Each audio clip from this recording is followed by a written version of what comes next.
Marcus Chen drove his old van down the empty street. The houses around him looked dead. Most people had moved to the big cities years ago. Only a few old folks stayed behind in Neo-Cleveland. His van made funny noises as he drove. Just like everything else these days, it was getting old. He looked at the paper on his seat. Mrs. Voss had called him 3 days ago. She wanted him to fix some old toys. This would be his last job before he stopped working. At 72, Marcus was tired. His hands hurt from fixing toys for 50 years. Not many people wanted toy repair anymore. Kids played with computers now. The GPS in his van stopped working 2 streets back. Marcus had to use the old paper map. He drove past empty houses with broken windows. Grass grew tall in the yards. Some houses had big holes in their roofs. It made him sad to see his old neighborhood like this. After 20 minutes, he found the right street. The house sat by itself at the end of the road. It looked different from the other houses. The paint was fresh. The grass was cut. Pretty flowers grew in the front yard. A tall fence went around the whole property. Marcus parked his van and got out. He grabbed his toolbox from the back. It was heavy and full of small tools he had collected over the years. Some tools his father had given him, others he had made himself. Each one had a story. As he walked to the front door, something felt strange. The air around the house seemed to buzz. His watch stopped working. The small radio in his toolbox made crackling sounds. Marcus had never seen anything like this before. The front door opened before he could knock. A small old woman stood there. She had white hair and kind eyes, but something about her seemed different. She moved too smoothly. Her skin looked too perfect for someone her age. "Mr. Chen," she said. Her voice sounded like music. "Thank you for coming. I am Mrs. Voss. Please come in." Marcus followed her inside. The house was warm and smelled like fresh bread. But what he saw made him stop and stare. Toys were everywhere, on tables, on chairs, on the floor, but these were not normal toys. A small dancer stood on a music box. Her dress was made of what looked like silver threads. When light hit it, colors moved across the fabric like water. A bird sat in a golden cage. Its feathers looked real, but they were made of metal. A toy soldier held a tiny sword. The metal of the sword was so shiny, it looked like it was glowing. "These belong to my granddaughter," Mrs. Voss said. Her voice sounded sad. She loved them very much, but they stopped working when she went away. Marcus set down his toolbox. He had seen thousands of toys in his life, but these were different. The work was too perfect. The moving parts fit together better than anything he had ever seen. He picked up the dancing girl. She was heavier than she looked. Inside her chest, he could see tiny gears. But they were not like normal gears. They seemed to be made of glass or crystal. When he touched them with his finger, they felt warm. "These are very old toys," Marcus said. "Where did they come from?" Mrs. Voss looked nervous. "They are family items. Very special to us. Can you fix them?" Marcus looked closer at the bird. Its beak was open like it was singing. Inside, he could see what looked like a tiny computer. But the technology was unlike anything he knew. The circuits were too small. The materials were too advanced. "I have never seen toys like these," Marcus said. "The person who made them was very skilled." "Yes," Mrs. Voss said. "Very skilled indeed." Marcus opened his toolbox. He took out his magnifying glass and small lights. He began to look at each toy carefully. The more he looked, the more confused he became. The toy soldier had joints that moved in ways that should not be possible. The bird had a voice box that was smaller than his fingernail. The dancing girl had a power source he could not identify. It was not a battery or a spring. It seemed to run on something else entirely. "Mrs. Voss," Marcus said, "these toys are very advanced. I am not sure I can fix them. They use technology I do not understand." The old woman looked worried. "Please try, Mr. Chen. You are the only toy repair person left in this city. If you cannot fix them, no one can." Marcus nodded. He had never failed to fix a toy before. Even if these were strange, he would try his best. He picked up his smallest screwdriver and began to work on the music box. As soon as he touched the inside of the toy, something happened. The crystal gears began to glow. A soft humming sound filled the room. Voss stepped back, her eyes wide. "It is working," she whispered. "You have the touch."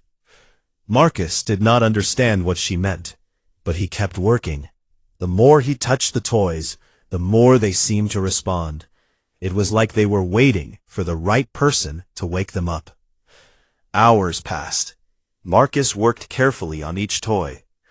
Mrs. Voss brought him tea and sandwiches. She watched everything he did. Sometimes she would make small sounds, like she was worried or excited. As the sun began to set, Marcus had fixed 3 of the toys. The dancing girl spun slowly on her music box. The bird sang a song that sounded like no music he had ever heard. The soldier marched in a small circle on the table. But there were more toys, many more. And Marcus was starting to realize that these were not just toys. They were something else entirely. Something that might change everything he thought he knew about the world. Mrs. Voss. Voss stood by the window, looking out at the dark street. "Mr. Chen," she said quietly, "there is something I need to show you. But first, I must ask you a question. Do you trust me?" Marcus looked at the strange toys, at the impossible technology, at the old woman who did not seem quite human. He thought about his 50 years of fixing toys. He thought about all the children who had smiled when he returned their broken treasures. "Yes," he said, "I trust you." Mrs. Voss walked to a door at the back of the room. She pulled out a key that looked like it was made of the same crystal as the toy gears. She put the key in the lock and turned it. The door opened, and a soft blue light spilled out. Marcus stared at the blue light coming from behind the door. Mrs. Voss motioned for him to follow her. His hands were shaking a little as he picked up his toolbox. Something big was happening, something that would change his quiet life forever. They walked down stone steps into a basement, but this was not a normal basement. The walls were made of smooth metal. Blue lights ran along the ceiling in patterns Marcus had never seen before.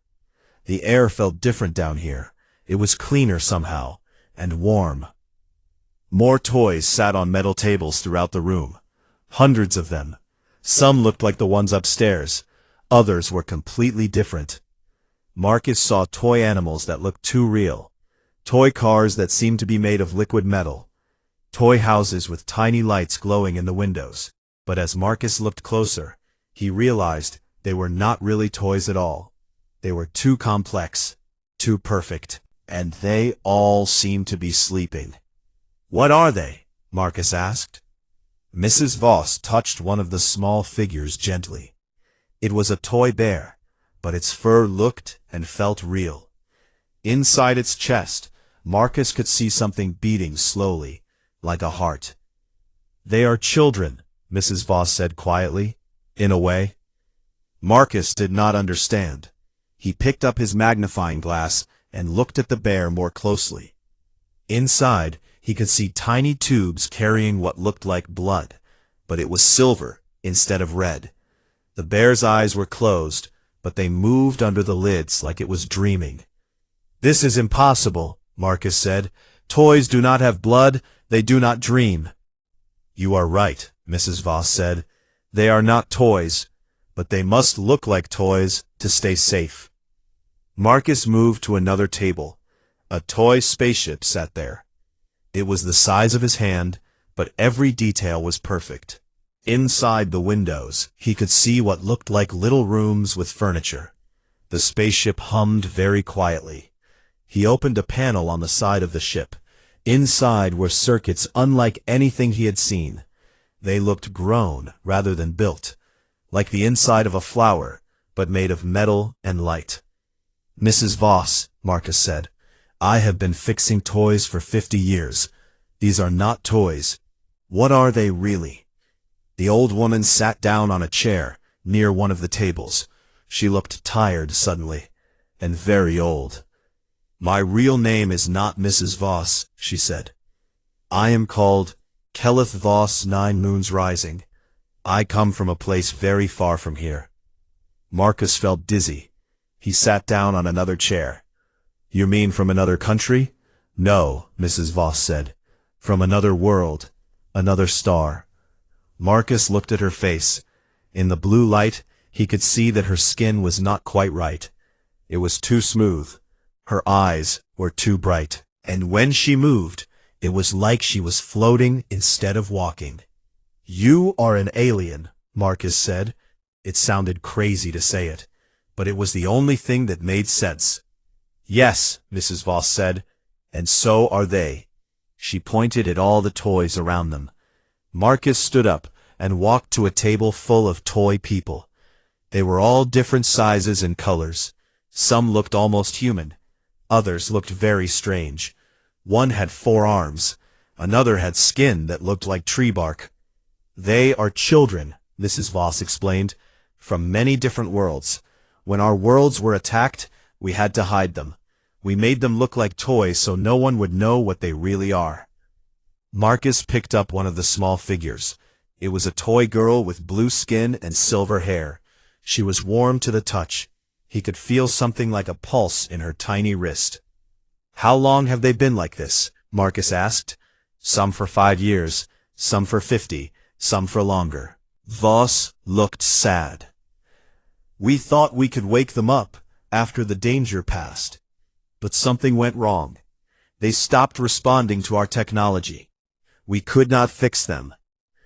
Marcus looked around the room. Now he understood why his radio had stopped working upstairs, why his watch had stopped. The toys were not really toys.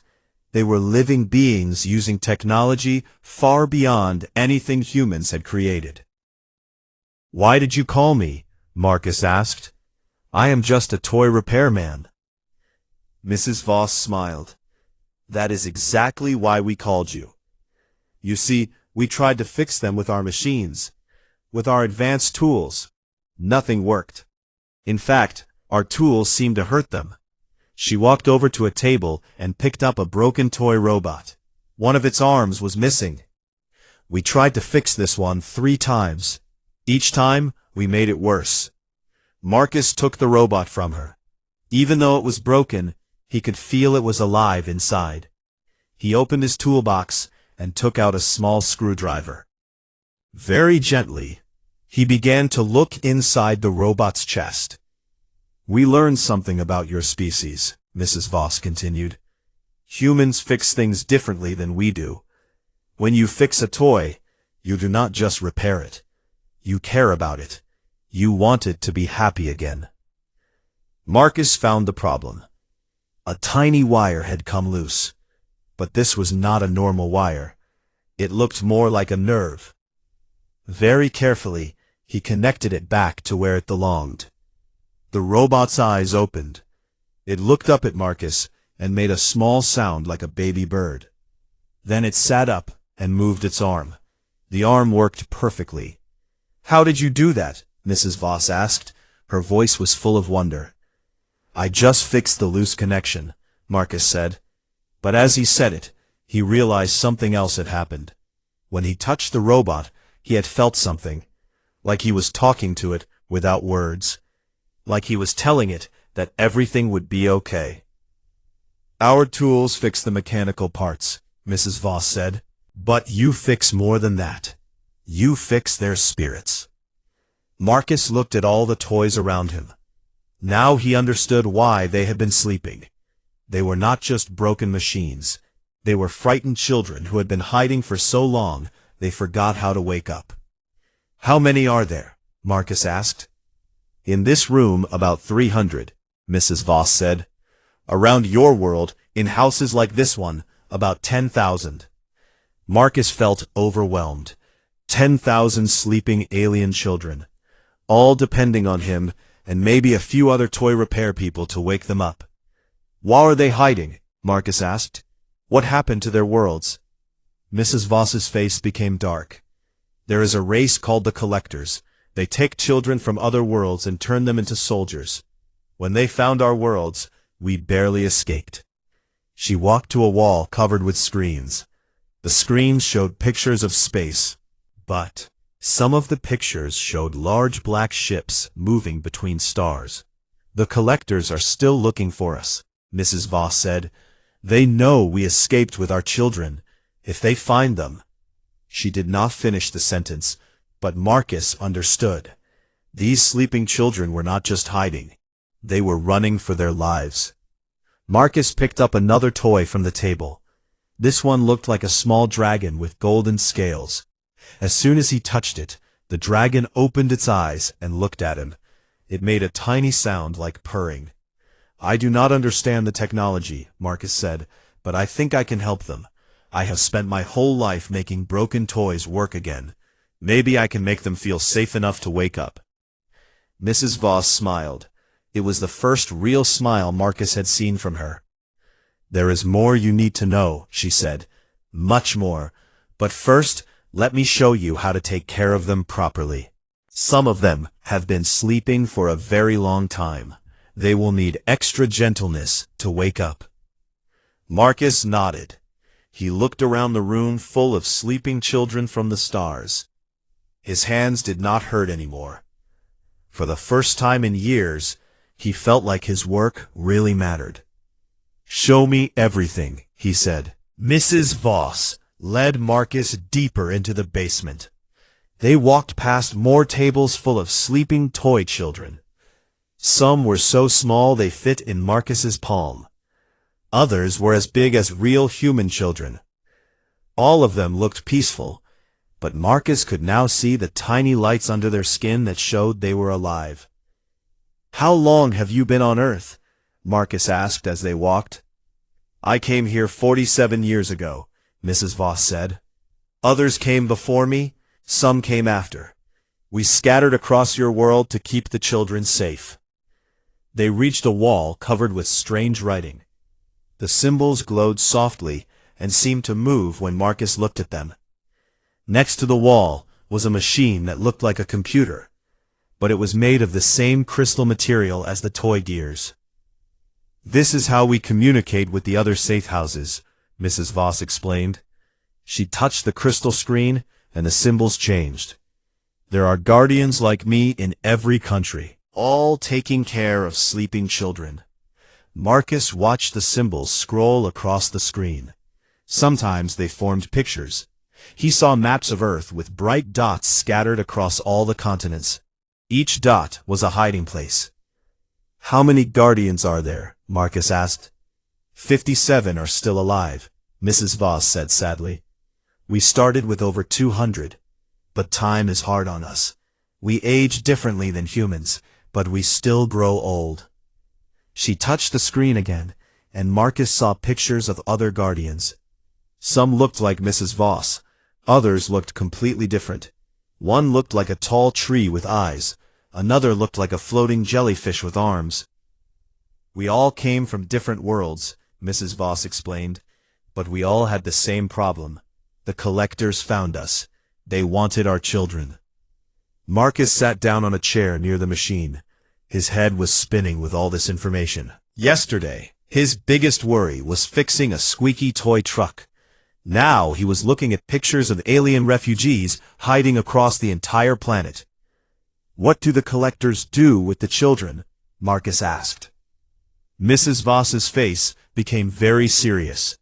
"They change them. They put machines in their minds and make them into soldiers. The children forget who they were. They forget their families. They only know how to fight and conquer other worlds." She showed Marcus more pictures on the screen. He saw images of space battles, large black ships shooting at smaller, brighter ships, planets covered in smoke and fire. "My world was called Kepler 9, Mrs. Voss said. "It was beautiful. Blue oceans and silver cities. My granddaughter loved to play in the singing forests where the trees made music when the wind blew through them. Marcus looked at the sleeping toys around them. Your real granddaughter is here, isn't she? She walked to a special table near the wall. On it sat a small figure that looked exactly like a human child, but with slightly pointed ears and silver eyes. The figure was wearing a tiny blue dress that seemed to be made of starlight. Her name is Zephyr, Mrs. Voss said gently. She is my daughter's child. She was only 6 years old when we had to run. Marcus looked at the sleeping child. She was beautiful and looked so peaceful, but he could see the worry in Mrs. Voss's face. How long has she been sleeping? Marcus asked. 15 years, Mrs. Voss whispered. She was one of the first to go into hiding. I have tried to wake her so many times, but nothing worked until today. Marcus remembered the toys upstairs that had responded to his touch. You think I can wake her up? Watch. She touched the crystal screen again and showed Marcus a recording. On the screen, Marcus saw himself working on the toys upstairs earlier that day.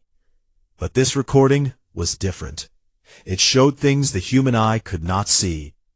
Around Marcus's hands, there were soft golden lights. Every time he touched a toy, the lights grew brighter. What is that? Marcus asked. It is your life force, Mrs. Voss explained. Humans have something we do not. When you fix something, you put part of your caring spirit into it. You do not just repair the broken parts. You heal the whole being. Marcus looked at his hands. They looked normal to him, old and wrinkled from 50 years of work. But according to Mrs. Voss, they could do something impossible. We tried everything, Mrs. Voss continued. Our medical machines, our repair robots, our best scientists. Nothing worked. The children stayed asleep because they were too scared to wake up. But when you touched them, they felt safe. She showed him more recordings. These were from other safe houses around the world. Marcus saw other toy repair people working on broken toys. All of them had the same golden lights around their hands. All of the toys they touched began to wake up. There are others like me? Marcus asked. Not many, Mrs. Voss said. Toy repair is a dying skill in your world. Most humans buy new toys instead of fixing broken ones. But there are still a few. Maybe 20 or 30 across your whole planet. Marcus felt the weight of responsibility settling on his shoulders. 30 people to wake up 10,000 sleeping children. And they were running out of time. Why now? Marcus asked. What changed? Mrs. Voss touched the screen again. This time it showed space. But there were new black dots moving between the stars. The dots were getting bigger. The collectors have found us, she said quietly. They are coming to Earth. Marcus felt cold suddenly. How long do we have? Maybe 1 year, maybe less. Mrs. Voss looked at all the sleeping children around them. We have to wake them all up and get them to the rescue ships before the collectors arrive. Rescue ships? Mrs. Voss smiled a little. Not all of our worlds were destroyed. Some escaped to places the collectors cannot go. They are sending ships to pick up the children, but only if the children are awake and strong enough to travel. Marcus stood up and walked to little Zephyr's table. The sleeping girl looked so small and fragile. He thought about his own granddaughter, who lived in California with his son. She was about the same age Zephyr had been when she went to sleep. What happens if we cannot wake them all in time? Marcus asked. Mrs. Voss did not answer right away. When she did speak, her voice was very quiet. And the collectors will find Earth. Your world will be next. Marcus felt his heart pounding.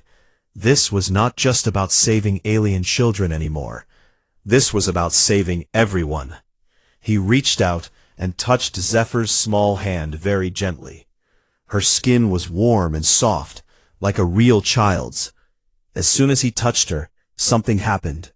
The tiny lights under her skin began to glow brighter. Her eyes moved under their closed lids. "Talk to her," Mrs. Voss whispered. "Tell her she is safe." Marcus had talked to thousands of toys during his career. He had always felt a little silly doing it. But now he understood it was the most important thing he did. "Hello, Zephyr," he said softly. "My name is Marcus. I am here to help you wake up. You are safe now. Your grandmother is here. She has been taking care of you for a very long time." Zephyr's eyes opened slowly. They were silver, like stars. She looked at Marcus for a long moment, then turned to see Mrs. Voss. "Voss. Grandmother?" she said in a voice like tiny bells. Mrs. Voss began to cry. She picked up her granddaughter and held her close. "Yes, little star," Mrs. Voss whispered. "I am here. You are safe." Marcus watched them hug and felt tears in his own eyes. This was why he fixed toys. Not for the money or the recognition, for moments like this, when something broken became whole again. But as he looked around the room at all the other sleeping children, he knew this was just the beginning. He had a lot of work to do. Over the next few days, Marcus learned things that changed everything he thought he knew about fixing toys. Mrs. Voss taught him how to read the crystal displays that showed each child's condition. She showed him which ones had been sleeping the longest and needed the most careful handling. "The younger ones wake up easier," Mrs. Voss explained as they worked together in the basement.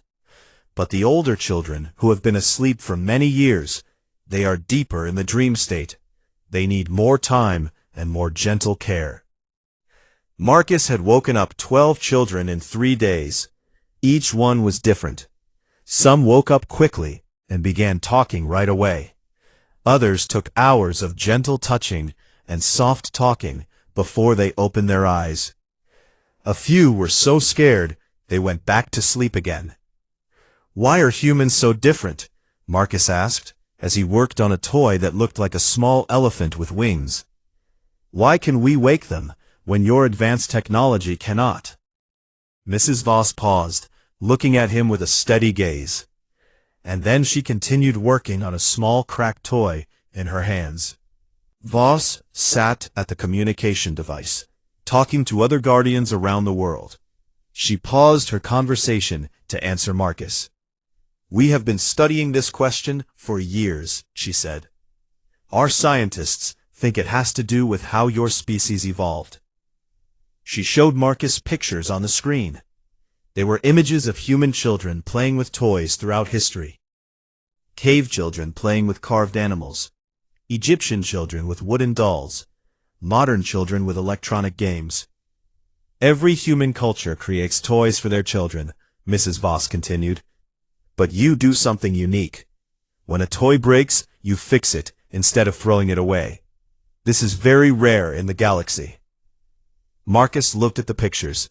He had never thought about it before, but Mrs. Voss was right. Humans did seem to have a special relationship with their toys. He remembered his own childhood, crying when his favorite teddy bear's arm came off. His mother had sewn it back on, and somehow that made the bear even more special. Other species either make toys that never break, or they replace them when they do break, Mrs. Voss explained. Only humans have the patience to repair something broken with love and care.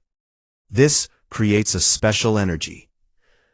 She touched the crystal screen and showed Marcus recordings of himself working. The golden light around his hands was stronger now than it had been on the first day. "The more you work with the children, the stronger your healing ability becomes," Mrs. Voss said. "Your spirit learns to communicate with theirs." Marcus had noticed this too. The first child had taken him 4 hours to wake up. But yesterday, he had woken 3 children in the same amount of time. It was getting easier to understand what each child needed. The elephant toy in his hands made a small sound. Its trunk moved slightly. Marcus could feel it was almost ready to wake up. He began talking to it softly, the way he had learned to do. "Hello, little one," Marcus said gently. "You have been sleeping for a long time, but you are safe now. There are people here who love you very much." The elephant's eyes opened. They were large and brown and very wise-looking. It sat up slowly and looked around the room. When it saw Mrs. Voss, it made a happy trumpeting sound. Mrs. Voss came over and gently picked up the elephant child. "This is Trumpfka," she said to Marcus. "He is from the forest world of Elm 3. His people communicate through musical sounds." Trumpfka made several different musical notes. Mrs. Voss listened carefully and then translated. "He says thank you for waking him up. He was having bad dreams about the dark ships, but your voice made him feel safe." This was the best part of his job, seeing the relief and joy when something broken was made whole again. But their peaceful moment was interrupted by urgent sounds from the communication device. The crystal screen was flashing red, and symbols were scrolling quickly across it. Mrs. Voss hurried over to read the message. Her face became worried. "What is it?" Marcus asked. "The safe house in Tokyo is in trouble," Mrs. Voss said. "Their guardian is sick, and the children are starting to wake up on their own. But without proper guidance, they are frightened and confused." Marcus looked at the screen. He could see images of toy children wandering around a basement similar to this one. But these children looked scared. Some were crying. Others were trying to hide. "The guardian there was named Yoshida-san," Mrs. Voss explained. "He was the best toy repair master in Japan. But he is 91 years old, and his health is failing." Marcus watched the scared children on the screen. They needed help, but he was just one person. And there were still almost 300 children in this basement who needed to be woken up. "How many toy repair people are left in the world?" Marcus asked. Mrs. Voss touched the screen and brought up a map. There were small golden dots scattered across the world, but there were not many of them. 23 confirmed, she said sadly. "Some are too old to work. Some have already woken all the children in their area. A few have stopped responding to our messages." Marcus counted the dots on the map. It seemed impossible. 23 people to save 10,000 children in less than a year. "There must be more," Marcus said. "What about people who used to fix toys but stopped? What about people who repair other things?" Mrs. Voss looked thoughtful. "We only contacted the professional toy repair services. But you might be right. The ability might exist in others." She touched the screen again and brought up different information. "Our records show that humans who work with their hands and care about fixing broken things have similar energy patterns. Clock repairers, watchmakers, people who restore old cars or furniture." Marcus felt excited. What about hobbyists, people who fix things as a passion instead of a job? "We never considered them," Mrs. Voss admitted. "Our researchers focused on professionals. But the children do not care if someone is professional. They only care if the person wants to help them." Marcus thought about all the people he knew who loved fixing things. His neighbor who restored old motorcycles, his daughter-in-law who repaired antique quilts, the man at the hardware store who helped people fix their broken appliances. "We need to find them," Marcus said, "and we need to teach them how to help." Mrs. Voss nodded slowly. "But how do we explain? How do we tell them about sleeping alien children without sounding crazy?" Marcus smiled. He had an idea. "We do not tell them everything at first," he said. "We invite them to help repair special toys. Very valuable, very delicate toys that need expert care. Once they see how the toys respond to their touch, once they understand what is really happening, then we tell them the truth." Mrs. Voss looked hopeful for the first time since the message from Tokyo had arrived. "You think it will work?" she asked. "I think people who love fixing broken things will understand," Marcus said. "They will see that these children need help, and they will want to help them." He looked around the basement at all the sleeping children. Then he looked at little Zephyr, who was now awake, and playing with Trumpka. The two alien children were teaching each other simple games, despite coming from completely different worlds. "Mrs. Voss," Marcus said, "I need you to contact every guardian. Tell them to make lists of everyone in their area who fixes things with love and care.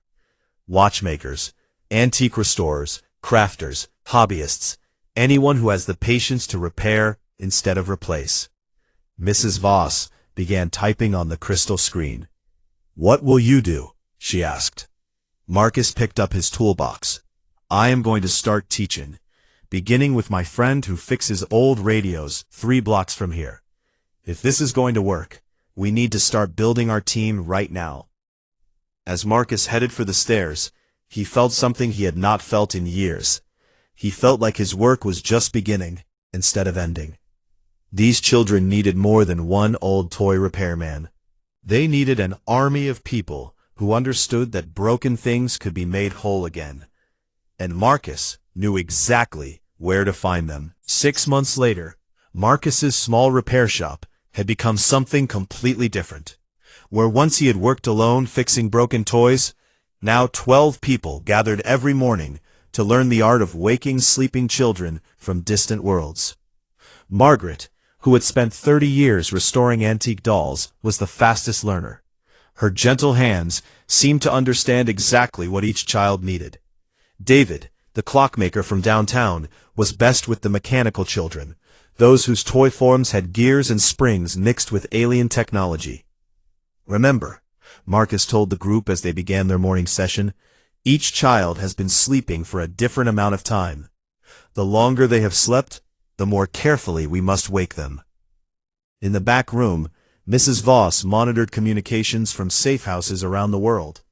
The network had grown from 23 repair people to over 300. Word had spread quietly through communities of makers, fixers, and crafters. People who understood that broken things deserved care, not disposal. Marcus walked to the table where a new arrival waited. This child looked like a toy spaceship pilot, complete with a tiny helmet and silver suit. But like all the others, it was a real child in technological camouflage. "This one came from the London safe house," Mrs. Voss called from her station. "He has been sleeping for 12 years. His name is Pilot 7-Star Navigator. His guardian says he used to love flying through asteroid fields before the collectors came." Marcus began his work gently. First, he cleaned the small figure's suit with a soft brush. Then he checked all the joints and connections. Finally, he placed his hands carefully on the child's chest and began to talk. "Hello, Pilot," Marcus said softly. "My name is Marcus. I know you have been flying through dreams for a long time. But it is time to come back now. There are friends here waiting to meet you." The golden light around Marcus's hands had grown stronger over the months. Now it was visible even to normal human eyes. Margaret had been the first to notice it, asking Marcus why his hands glowed when he worked. The pilot child's eyes opened slowly. They were deep blue like space itself. He sat up and looked around the room with wonder. "Where am I?" the child asked, in a voice like distant thunder. "You are safe," Marcus replied. "You are on Earth. We have been taking care of you while you slept." The pilot child saw the other awakened children playing in the corner of the room. Zephyr was teaching a group of them a singing game from her world. Trumpka was building a tower with blocks, while a crystal child from the ice worlds watched with fascination. Over the months, Marcus had learned something amazing about the alien children. Despite coming from completely different worlds and species, they all played. They all laughed. They all needed comfort when scared and joy when happy. In the ways that mattered most, they were not so different from human children. "The rescue ships are almost ready," Mrs. Voss announced to the room. "The first group will leave next month." Marcus felt mixed emotions about this news. He was happy the children would be safe, but he would miss them terribly. Over the past months, he had become like a grandfather to dozens of awakened children. The communication device chimed with an important message. Mrs. Voss read it quickly, then smiled the biggest smile Marcus had ever seen from her. "What is it?" Marcus asked. "The last safe house has reported success," Mrs. Voss said with tears in her eyes. "Every child has been awakened. All 10,047 children are now safe and ready for transport." The human volunteers hugged each other. The alien children made happy sounds in dozens of different languages. Even the most serious children smiled and clapped their hands. But their celebration was interrupted by alarms from the communication device.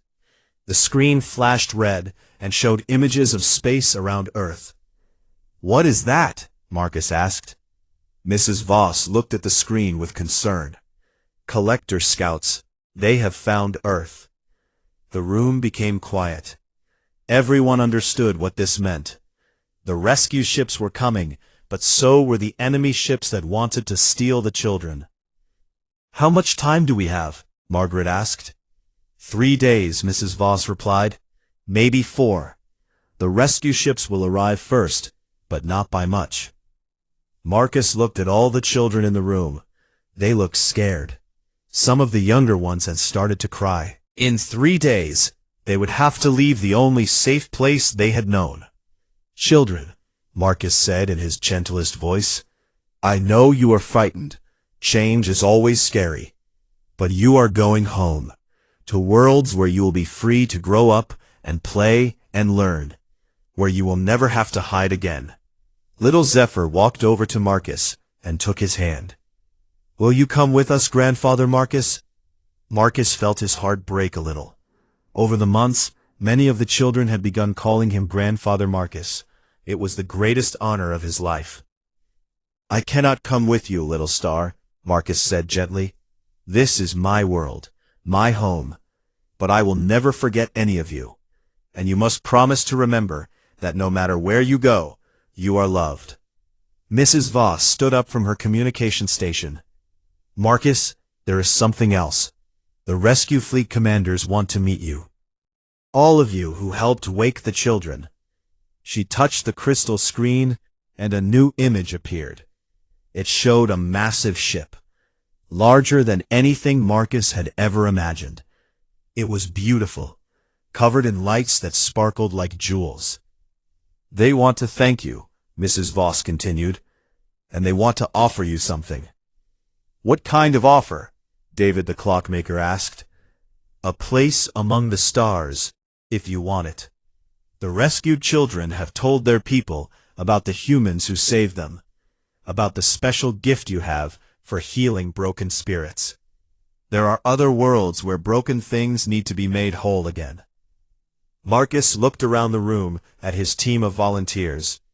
They had started as strangers brought together by an impossible task. Now, they were family. "What do you think?" Margaret asked. "Should we stay or go?" Marcus thought about it carefully. He was 72 years old. His arthritis was getting worse. His granddaughter in California barely called him anymore. Earth was changing in ways that made him feel old and forgotten. But then he looked at the alien children playing together in his shop. He thought about all the broken toys he had fixed over the years. He thought about the joy on a child's face when their favorite toy worked again. "I think," Marcus said slowly, "that broken things need fixing wherever they are found, on Earth or among the stars." Mrs. Voss smiled. "The children will be so happy. They were hoping some of their human grandparents would come with them." Over the next 3 days, the volunteers worked together to prepare the children for their journey. They made sure each child had a special toy to take with them, something to remember Earth and their human friends. Marcus spent extra time with each child, making sure they understood they were loved and safe. He told them stories about Earth and humans. He taught them songs his own grandmother had sung to him. On the last day, the rescue ships arrived. They were even more beautiful in person than they had been on the screen. They landed in a field outside the city, their lights turning the night sky into a rainbow. The children were excited, but also sad to leave. Many of them cried as they hugged Marcus and the other volunteers goodbye. Zephyr was the last to board her ship. She ran back to Marcus and handed him a small crystal that glowed with soft light. "This is from my world," she said. "When you hold it, you can hear our singing forests, so you will not forget us." Marcus knelt down and hugged the little girl who had been the first to wake up in his arms. "I could never forget you, little star," he whispered. "You changed my life." As the ships lifted into the sky, Marcus stood with Mrs. Voss and the other volunteers. They were all crying, but they were also smiling. They had done something impossible. They had saved 10,000 children from across the galaxy. "So," Mrs. Voss said as they watched the last ship disappear among the stars, "are you ready for a new adventure, Marcus Chen?" Marcus looked at his hands. They still glowed with the golden light of healing. He thought about all the worlds out there where broken things waited to be made whole again. "I have been fixing toys for 50 years, Marcus said. "I think it is time I learned to fix spaceships." 6 months later, Marcus's repair shop stood empty. But on a world called Haven, in a workshop filled with impossible technologies and alien crafts, an old human man taught young beings from a dozen different species the ancient art of fixing broken things with love. And in his workshop, the sound of children's laughter echoed among the stars, proving that some things are the same everywhere in the universe. Broken things can be fixed, lost things can be found. And love always finds a way.